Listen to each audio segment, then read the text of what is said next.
સુરતમાં હવે ગુનેગારોની ખેર નથી. પોલીસ દ્વારા ગુનેગારોને આપવામાં આવી છે ચેતવણી. કડોદરા પોલીસ મથકમાં એક બેઠક કરવામાં આવી. સજા ભોગવીને આવેલા ગુનેગારોને એકઠા કરાયા અને જિલ્લા એલસીબી અને એસઓજી પોલીસ દ્વારા જ આ બેઠકનું આયોજન કરવામાં આવ્યું હતું.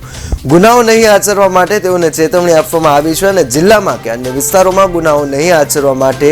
અપીલ સાથે ચેતવણી આપી છે. ગુનેગારો ઉપર ખાનગી વોચ તેમજ પોલીસની નજર સતત હોવાનું જણાવ્યું છે. જો ગુનાઓમાં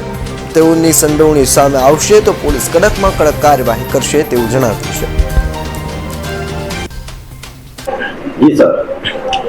આજરોજ કડોદરા જીઆઈડીસી પોલીસ સ્ટેશનમાં મહેરબાન ડીજીપી સાહેબ શ્રીના મેન્ટર પ્રોજેક્ટ અંતર્ગત સુરત રેન્જ આઈજી શ્રી પ્રેમવીરસિંહ સાહેબ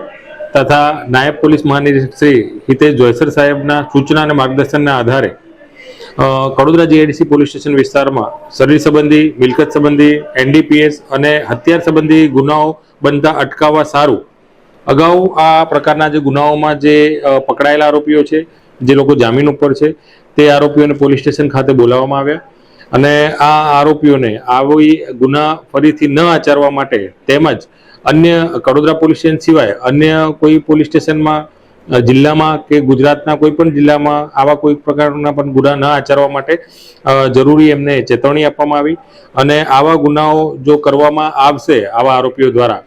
તો તેમના ઉપર કડકમાં કડક કાર્યવાહી કરવામાં આવશે એવી એમને ચેતવણી આપવામાં આવી અને આ આરોપીઓને વધુમાં એમના ઉપર અમારી નજર છે, અમારા વોચર્સ છે, એમની ઉપર એ બાબતની સમજ કરવામાં આવી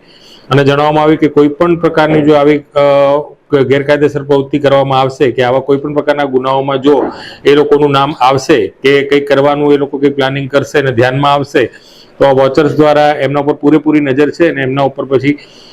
કાયદેસરની કાર્યવાહી કરવામાં આવશે અને ગુસ્સી ટોક, પાસા તડીપાર વગેરે કાયદા અંતર્ગત કાર્યવાહી કરવામાં આવશે એવી એમને ચેતવણી આપવામાં આવી છે અને પોલીસ સ્ટેશન બોલાવીને તમામને આ બાબતની સમજ કરવામાં આવી છે.